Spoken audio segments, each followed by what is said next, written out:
Boa tarde. Vamos dedicar agora o finalzinho da tarde, apenas 30 minutos, para refletir conjuntamente sobre a mensagem de Jesus aclarada, reavivada pela doutrina espírita. Teremos como base um trecho do capítulo 11 do Evangelho segundo o Espiritismo. Refletiremos um pouquinho sobre a lei de amor. Mas antes, queremos fazer a nossa prece.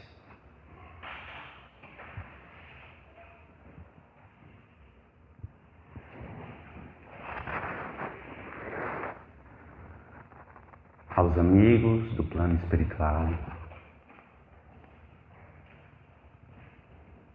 espíritos devotados ao bem, aqueles que nos assistem de maneira ininterrupta, sendo o nosso anjo da guarda, guardando a ascendência espiritual sobre nós, nos inspirando, intuindo, aos amigos benfeitores que atuam nesta casa, nos trabalhos que aqui se desenvolvem, em especial do dia de hoje. A todos estes, buscamos em nossas mentes e corações um envolvimento mais íntimo para, com maior eficiência, promover as ações, os pensamentos, os sentimentos tão necessários para a nossa transformação para melhor, para a nossa mudança conforme o Evangelho. E que todos estes, nós, espíritos encarnados, estejamos em sintonia mais íntima com nosso grande Mestre, Jesus, grande amigo, Senhor das nossas existências neste planeta. A Ti rogamos que interceda por todos nós, aqueles que nos assistem de maneira mais direta, a nós mesmos e aos nossos entes queridos, que gostaríamos que estivessem aqui refletindo junto conosco, mas que, pelo motivo que for, não puderam estar, mas recebam também a porção que lhes cabe, conforme o merecimento e a necessidade da paz, do amor, do equilíbrio que trafega nessa atmosfera deste pequeno ambiente, em que se conjugam interesses que para aqui se diziam, para que vieram em conjunto conosco, buscando o Teu amparo e o Teu amor. Obrigado, Jesus, amigos espirituais. Que assim seja. Vou fazer uma leitura do item 8 do capítulo 11. Amar o próximo como a si mesmo. O subtítulo é A Lei de Amor. O amor resume a doutrina de Jesus inteira, visto que esse é o sentimento por excelência. E os sentimentos são os instintos elevados à altura do progresso feito. Em sua origem, o homem só tem instintos. Quando mais avançado e corrompido, só tem sensações. Quando instruído e depurado, tem sentimentos. E o ponto delicado do sentimento é o amor. Não o amor no sentido vulgar do termo, mas esse sol interior que condensa e reúne em seu ardente foco todas as aspirações e todas as revelações sobre-humanas. A lei de amor substitui a personalidade pela fusão dos seres. Extingue as misérias sociais. Ditoso aquele que, ultrapassando a sua humanidade, ama com amplo amor os seus irmãos em sofrimento. Ditoso aquele que ama, pois não conhece a miséria da alma, nem a miséria do corpo. Tem ligeiros os pés e vive como que transportado, fora de si mesmo. Quando Jesus pronunciou a divina palavra, amor, os povos sobressaltaram-se e os mártires, ébrios de esperança, desceram ao circo. O Espiritismo, a seu turno, vem pronunciar uma segunda palavra do alfabeto divino. Estai atentos, pois que essa palavra ergue a lápide dos túmulos vazios e a reencarnação, triunfando da morte, revela às criaturas deslumbradas o seu patrimônio intelectual. Já não é ao suplício que ela conduz o homem, condulo à conquista do seu ser, elevado e transfigurado. O sangue resgatou o espírito e o espírito tem hoje que resgatar da matéria o homem. Disse eu que em seus começos o homem só instintos possuía. Mais próximo, portanto, ainda se acha do ponto de partida do que da meta. A fim de avançar para a meta, tem a criatura que vencer os instintos em proveito dos sentimentos, isto é, que aperfeiçoar estes últimos, sufocando os germes latentes da matéria. Os instintos são a germinação e os embriões do sentimento trazem consigo o progresso, como a glande encerra em si o carvalho, e os seres menos adiantados são os que, emergindo pouco a pouco de suas crisálidas, se conservam escravizados aos instintos. O espírito precisa ser cultivado como um campo. Toda a riqueza futura depende do labor atual, que vos granjeará muito mais do que bens terrenos. A elevação gloriosa. É então que, compreendendo a lei de amor que liga todos os seres, buscareis nela os gozos suavíssimos da alma, prelúdios das alegrias celestes. Lázaro, Paris, 1862. Essa é a mensagem que vai dar a tônica dessas breves palavras que teremos aqui, fundamentando alguns rascunhos de reflexão. Pois hoje, com certo avanço da tecnologia, dos meios de comunicação, se a gente pegar o smartphone, conseguimos acessar o conhecimento mundial. No YouTube, uma dessas mídias, nós temos acesso a grandes temas, grandes palestras, seminários de indivíduos que têm uma jornada de trabalho, de transporte das mensagens celestes de maneira muito profunda. Mas, mesmo assim, ainda nos dirigimos a instituições em comunhão com outras pessoas, num dia de sábado, chuvoso, até frio, convidativo ao repouso, a atividades outras, mas algo ainda nos impulsiona a esse momento de confraternização. E às vezes nem entendemos muito bem esse ímpeto, esse sentimento que nos move a este lugar. Mas é algo que também deve fazer parte da pauta de nossas reflexões. O que buscamos?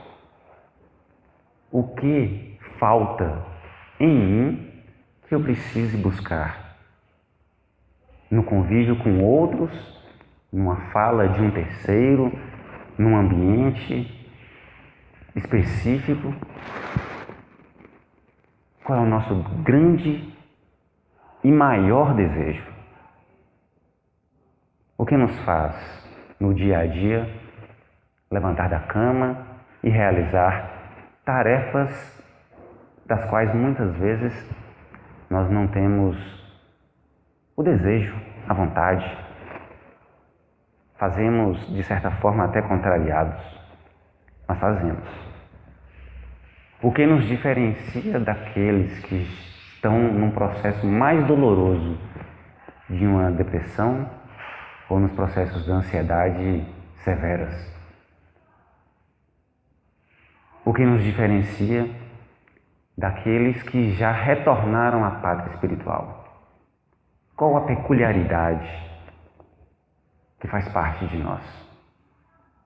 Qual a peculiaridade que faz parte unicamente de mim, de você, da sua individualidade? Qual é a meta maior das nossas existências? São perguntas de um caráter até filosófico, mas para os tempos que vivemos, elas devem ser realizadas diariamente. Nós somos agora testemunhas de um momento espetacular da história da humanidade.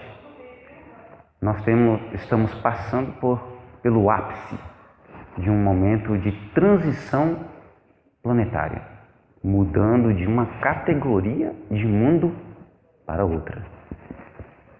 Esse processo de mudança, ele acontece o tempo todo, mas agora é um estágio de clímax.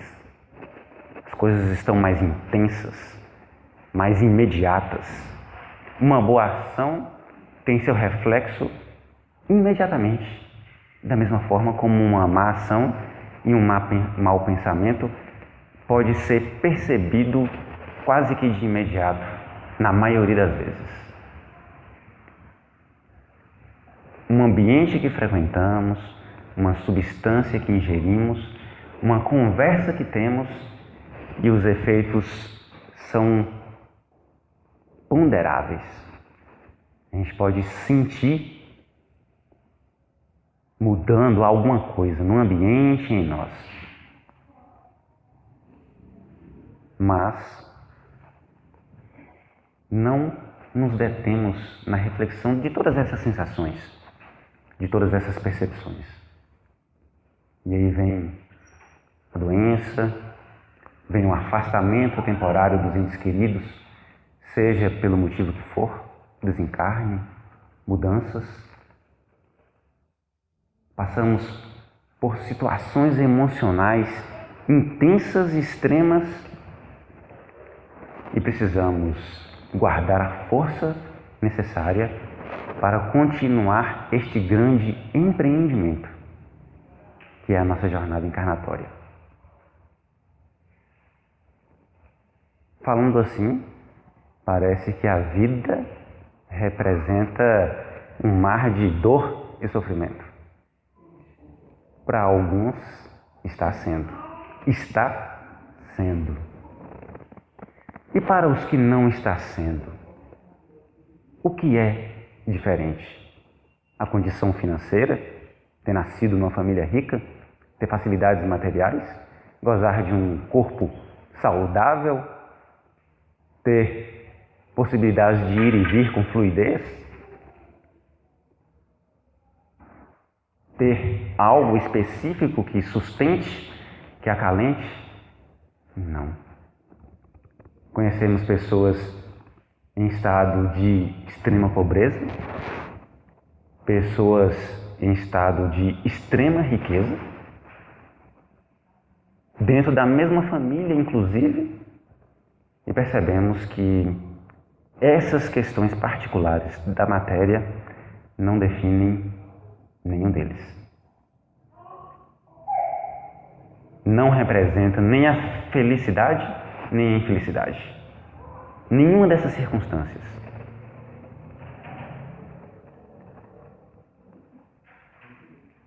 Então, para nós, neste momento, o quê? Que elemento pode nos sustentar diante de todas as adversidades, ou mesmo nos sustentar diante dos momentos felizes? O amor. E é por isso que nós vamos refletir sobre ele. É o sentimento por excelência. Quem ama vive como que transportado, fora de si mesmo. Tem ligeiros os pés e não sente as misérias da alma e nem a do corpo. Essa é a diferença. Aquele que consegue ingressar na vivência desse sentimento é diferente de quem ainda não consegue. Se formos analisar as personalidades que trafegaram neste mundo, podemos perceber isso de maneira muito intensa. Se analisarmos os cristãos dos primeiros momentos, em Roma, sendo obrigados a entrar num circo para ser devorado por leão. Criança, adulto, bebezinho, todo mundo. Mulher, homem, há centenas. E na arena, na iminência de ser devorado por uma fera, cantavam. Qual a diferença de um cristão deste e eu agora?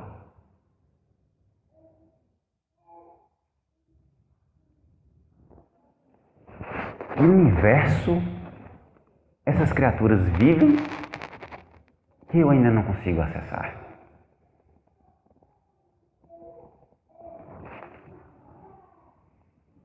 Sentir o amor da forma como Jesus demonstrou ser possível, estando na carne, propicia uma mudança no indivíduo que altera toda a sua perspectiva. E isso a gente pode perceber e constatar de maneira muito prática, num exemplo assim bem pequeno, mas que cada um pode experimentar. Quem gosta de música sertaneja, quando está num show ou num ambiente que está tocando esse tipo de música, sente um bem-estar. Quem não gosta, se sente desconfortável. Quem gosta de música clássica, quando vai a um anfiteatro, um ambiente especial de celebração dessas músicas, sente um elevo. Quem não gosta, se sente extremamente incomodado. Qual a diferença de uma pessoa que gosta da que não gosta? O acesso a um sentimento. É uma particularidade da perspectiva que pode mudar. Meu gosto musical mudou ao longo desta encarnação.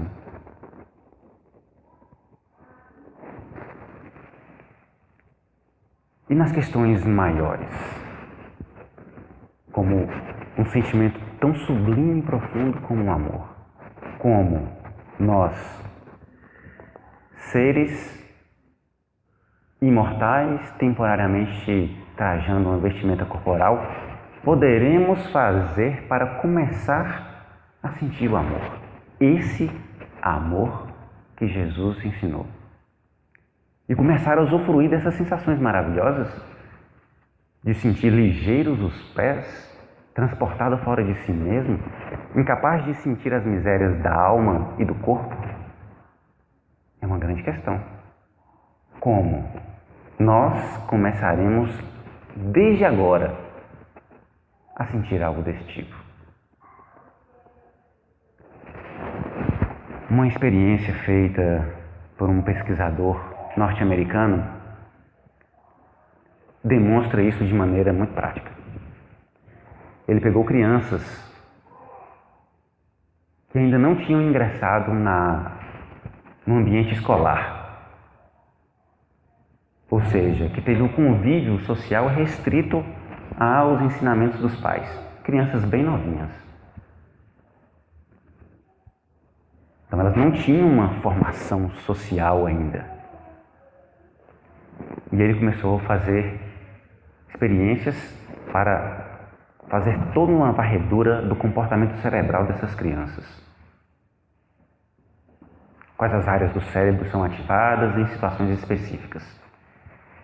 Ele fez essa pesquisa estimulado por Dalai Lama, porque esse pesquisador, ele passou por um processo depressivo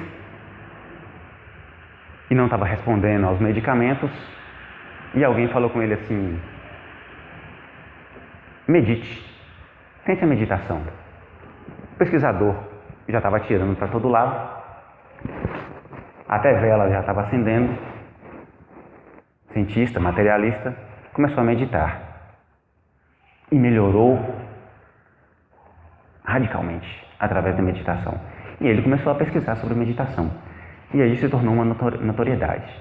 Viajando pelo mundo, apresentando as suas pesquisas, que comprovam os efeitos benéficos no corpo e na mente de quem medita, ele, na plateia, encontrou Dalai Lama. E Dalai Lama, numa conversa depois dessa palestra com ele, pediu que ele pesquisasse sobre a bondade e as suas manifestações. E ele fez isso. Então ele pegou várias crianças, e começou a fazer essa análise. No ambiente fechado, ele colocou pessoas para se tornarem inimigas das crianças. Alguém que ia lá e apresentava algo que incomodava elas, de forma que se tornasse uma figura na mente da criança de alguém desagradável. E aí ele questionava as crianças durante o processo em que fazia a varredura cerebral. As pessoas que as crianças gostavam, que elas mesmas identificavam uma tia, a mãe, o pesquisador pedia para que eles fizessem algo muito prazeroso. Tomar sorvete, comer um bolo, passear. E depois que retornava ao laboratório, ele questionava a criança: quem você gosta? Aí quando falava o nome da pessoa que gostava de um comportamento cerebral. De quem você não gosta? Quando a criança pensava no indivíduo, fazia um rastreamento do comportamento cerebral. Era diferente. Áreas cerebrais diferentes. E aí ele introduziu um fator complicador. Ele falou para a criança: olha, a pessoa que você mais gosta está muito doente, está sofrendo. E nesse momento que ele sugeriu essa informação, uma parte do cérebro chamado pré-frontal ficou ativada, porque a criança pensava em ajudar quem ele gostava. Pensava em formas de ajudar. E induzia a pessoa que a criança gostava a se debilitar ficticiamente cada vez mais intensamente. E aí chegava um ponto da pessoa não poder nem levantar para pegar um copo de água. E a criança sempre pronta, disposta a ajudar. E sempre que a criança pensava em formas de ajudar, acendia a área pré-frontal. E quanto mais estímulos de dificuldade eram dados para a criança em relação à pessoa que eles gostavam, mais essa área cerebral acendia. Ao ponto de chegar um momento em que ela ficava o tempo todo acesa. Nesse momento em que a área do pré-frontal estava acesa, ele falava que a pessoa que a criança não gostava também estava sofrendo.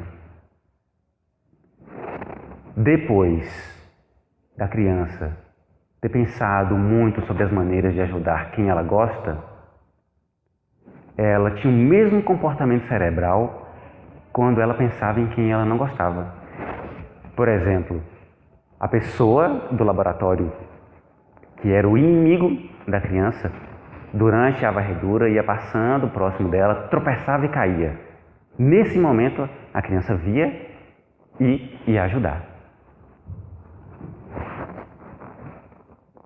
Coisa que não acontecia nos primeiros momentos, antes de ser estimulado o pré-frontal.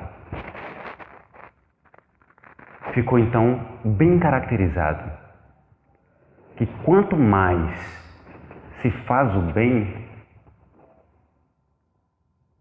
mais fácil é fazer o bem. Você começando a fazer o bem por quem você gosta, a partir de um determinado momento você não faz mais acepção, diferenciação. Todos passam a ter igual importância. Aí perguntava para a criança, você não gosta mais? Você gosta ainda dessa pessoa? A criança, não, eu não gosto. Mas ajudava. E a área do cérebro de quem ela ajudava, que ela gostava, era a mesma que acendia. Demonstrando claramente que nós precisamos realizar empreendimentos que favoreçam outras pessoas, iniciando por quem a gente gosta, ao ponto de nos expandirmos. Isso porque estamos encarnados e o comportamento cerebral que indica. E uma outra pesquisa demonstrou que pessoas que ascendem, que ativam essa área cerebral, são mais saudáveis, têm menos processos alérgicos, os processos inflamatórios deixam de ser generalizados e passam a ser pontuais, ou seja, é mais eficiente. Quando ela gripa, ela se cura mais rápido. Quando ela apresenta qualquer interferência no corpo, o sistema imunológico atua de maneira extremamente eficiente, a expressão genética se torna melhor, todo o corpo funciona melhor. Ficam mais inteligentes, se são atletas, a atividade corporal se torna mais intensa. É uma comprovação científica material de que fazer a caridade, que é a expressão física do amor, é a materialização do amor, é a caridade, promove uma sensação mental, emocional, fisiológica extremamente agradável. Esse é um caminho ainda bem materializado para começarmos a jornada que nos habilitará a ter sensações sublimes como estas do amor. Precisamos ativar em nossa rotina o processo de auxílio a quem quer que seja, porque isso é o que libertará a humanidade do orgulho e do egoísmo e fará valer a profecia de Jesus de que os mansos herdarão a terra. Porque é uma seleção natural. Quem ativa o lobo pré-frontal é mais resistente e tem muito menos probabilidade de desenvolver o câncer e tem mais propensão a deixar descendentes no mundo. Ou seja, é uma questão de seleção natural. Quem lembra aí de Darwin vai compreender bem esse raciocínio. Os mansos herdarão a terra porque será um processo de seleção natural. Estamos no limiar desses acontecimentos.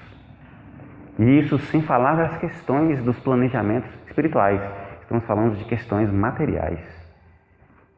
Os bons prevalecerão.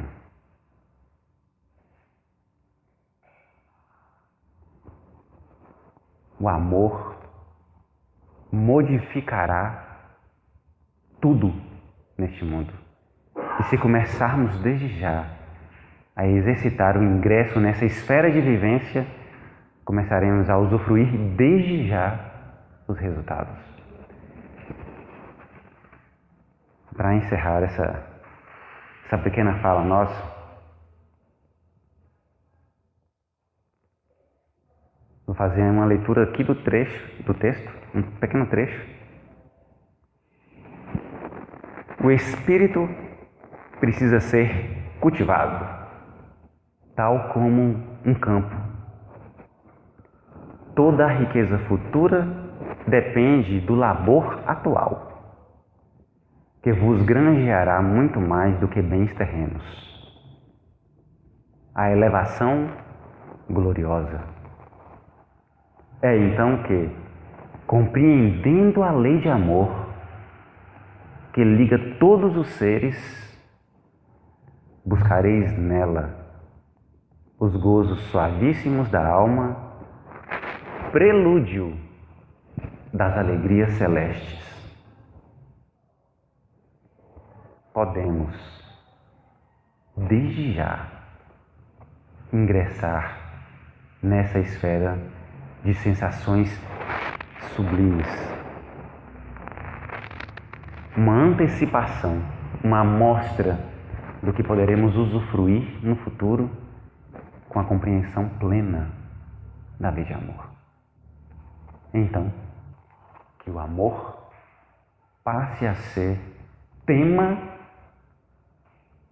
central dos nossos desejos e que possamos promover ações ao dormir, ao acordar, em episódios do dia para compreender essa lei e assim usufruirmos do reino de Deus ainda aqui no plano material e transpor todas essas mazelas que somos vulneráveis porque estamos aqui. Que Jesus nos abençoe.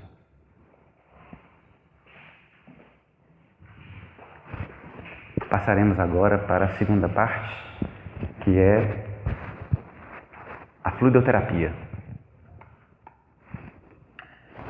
É um momento em que utilizamos para transfusão de amor. E para receber, precisamos estar abertos e preparados.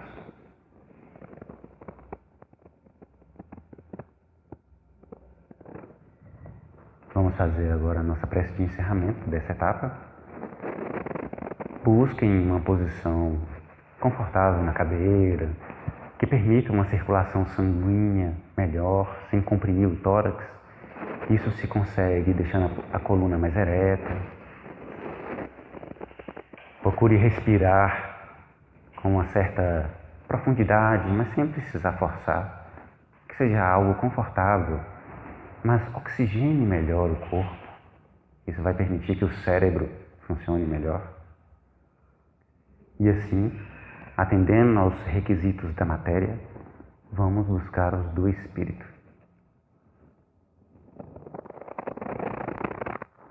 Querido Mestre Jesus, agradecemos profundamente a oportunidade que nos foi ofertada desse convívio,